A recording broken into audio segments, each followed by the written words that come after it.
Good morning, everybody. RV living with the geezer and my co-pilot. She's in the co-pilot seat. Now she's going to the back already. But yeah, we're here in Boyd, and I just ran up to Decatur, and I had to go to Walmart to get her chicken breasts that she eats. I don't know if I showed you all that's the Boyd fire station. They've got some really nice equipment there. It's part of ESD up here, which I talked about before. That they get financed through the tax appraisals, and a majority of their financing comes through that. So anyway, yeah, we went to Decatur, went up to Walmart. And I had these plans to go up and do a video around the courthouse, just sort of walk the square. And I had some plans to take a bag of clothes that I cleaned out of my closet that I haven't worn in like a year to the thrift store. And I had these plans to go to Fuzzy's and eat lunch. Well, we made it to Walmart, and I tell you what, it was a madhouse. I thought I'd go early enough where it wouldn't be that bad. It was a complete madhouse. We walked in, and there was 2 baskets left, and I said, uh-oh. Every aisle was jam-packed with people. I don't know what was going on, but I got through that ordeal. I had to wait. You know, it's self-checkout at Walmart now, unless you want to wait an hour for a checker, for the 1 or 2 checkers they have working. So, I don't want to miss my street here. I get talking, I forget where I'm at, and then I'll end up in Hazel or something. But, yeah. So, of course, somebody's coming on this tight curve. Yeah. Yeah, we're heading back home is what we're doing. I got out of Walmart, and I said, you know what, buddy, just go on back to Boyd. This is just a rat race. And Decatur is like 7,000 people. You know, it's not that big of a place, but it was swarming with this morning. Traffic was bad. So I'm driving back, and I said, you know what? You just been spoiled, geezer, by small town living. Yeah, and that's what it boils down to. I mean, Boyd is small right now, but it's not going to stay small. And yeah, I've always been in small towns. I grew up in Leon Springs, which was, heck, 20 miles out of San Antonio, but it was 20 miles of country back then.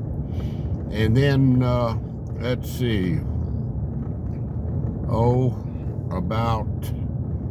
was after I got married. It was, we lived out there till about 87.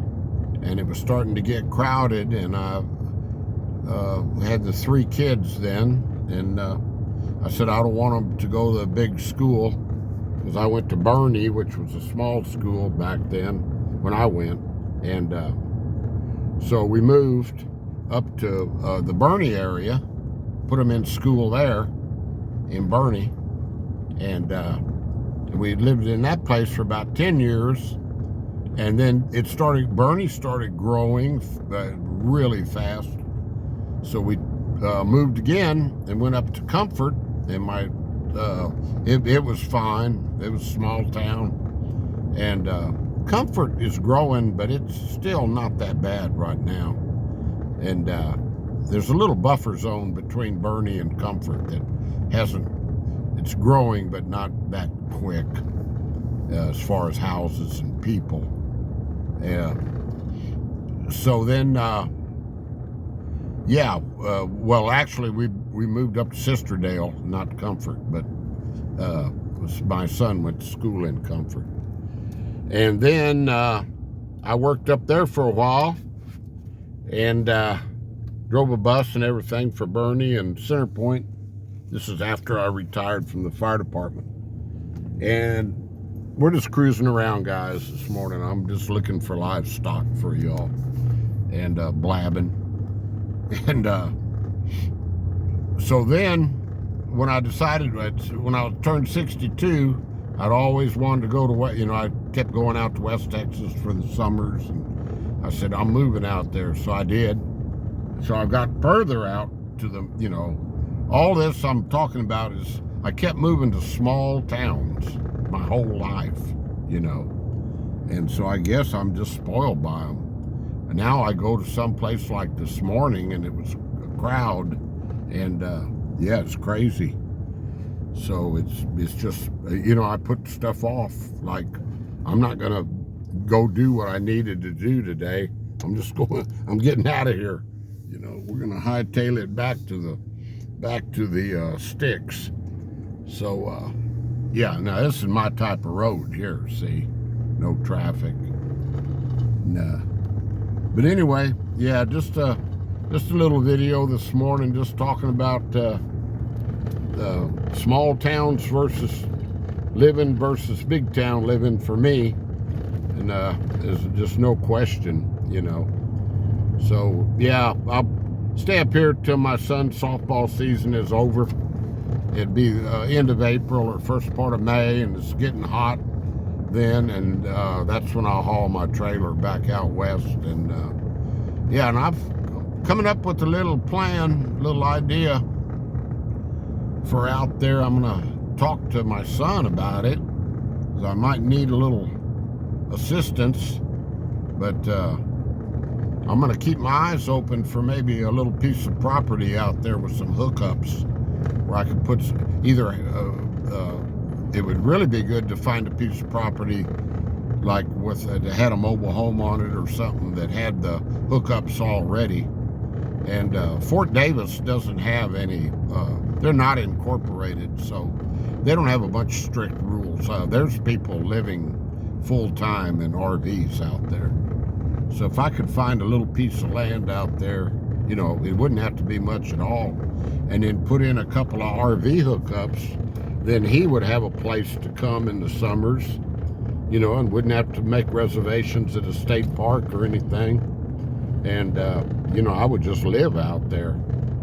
And the amount of money you're paying for rent at an RV park would be going into the paying the place off, you know, which is a lot better idea. It's an investment, a good investment. You know, land is a good investment. Land will appreciate much more than money sitting in a bank. So anyway, that's my vision now as of December 12th. Oh, December 12th. Yep. Happy birthday, Lexi. Today my oldest granddaughter turns 13. So happy birthday, Lexi. I gave her card with a little gift in it yesterday. And they got him a teenager in the house now. How about that? You know, where's the livestock this morning? As you can see, it's sort of a dreary day. But I haven't seen a whole lot of livestock out. I've been blabbing a lot. So here's that little subdivision we went by the other day where I showed you about that Texas flip and move houses. I think it's called Twin Lakes. Yeah, we got some pretty country. See what we see over on this side. So we're just heading on home. I did get my stuff done at Walmart, and I'm going to try to make a pot of, I've got some great carne asada seasoning that's got everything in it. It makes great carne asada, which is like a stew meat. But I went to buy stew meat, and for a package of stew meat, like maybe 1.5 pounds or something, it was like $17. And I said, there's no way I'm going to do that. So I bought there was a pork roast in there. It said prime pork roast, which weighed more than that stew meat, and it was $4.94. So I've never had carne asada made out of, because carne in C-A-R-N-E in Spanish translates to meat, beef. So it wouldn't be carne asada, it would be puerco guisada. There's a little squirrel in the road. Get out of the way, buddy. Yep, there he goes. There he goes, up that tree. Okay. Yeah, so, and guisada in Spanish is gravy. So what it is, it's like stew meat in a gravy. And I grew up on that stuff. I mean, that is some good eating. We ate those carne asada tacos at Blanco Cafe. I keep talking about that on here. I know old Dennis told me the other day, boondocking with Dennis. He said, yeah, you mentioned that carne asada. He did a Taco Tuesday. He does that on his channel. You know, he does Taco Tuesdays also. And he's, yeah, you mentioned that carne asada before. You must really like it. There we go. There's some livestock. They're all chilling. Yep. And then there's some chowing down. There's some more over here.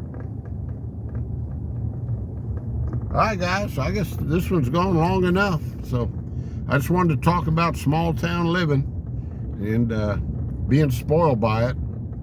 And I don't think being at 72, I'm gonna turn into a city slicker anytime too soon. I think it's just the way it's gonna be. This old boy got some RVs down in there. I think people live in those. Yeah, this is a big loop out here that goes all the way around, same numbered road. All right, guys. Let's see, there's one real pretty place up here. I'll end it there. Around this curve. I think we're there. It's a new house going in right here. This place right there, we used to buy honey. They had beehives. So, all right, guys. Well, peace out. Stay blessed. Stay positive. And, give somebody a helping hand if you see the opportunity, if it comes up. It doesn't take much sometimes. Just a minute or two might mean a whole lot to somebody. Just give them a smile, I like that guy's little house right there. That's pretty cool. Yeah, he's got his little homestead right there. But, all right, guys. Well, I've talked enough. We'll see you mañana or sometime soon. Bye-bye.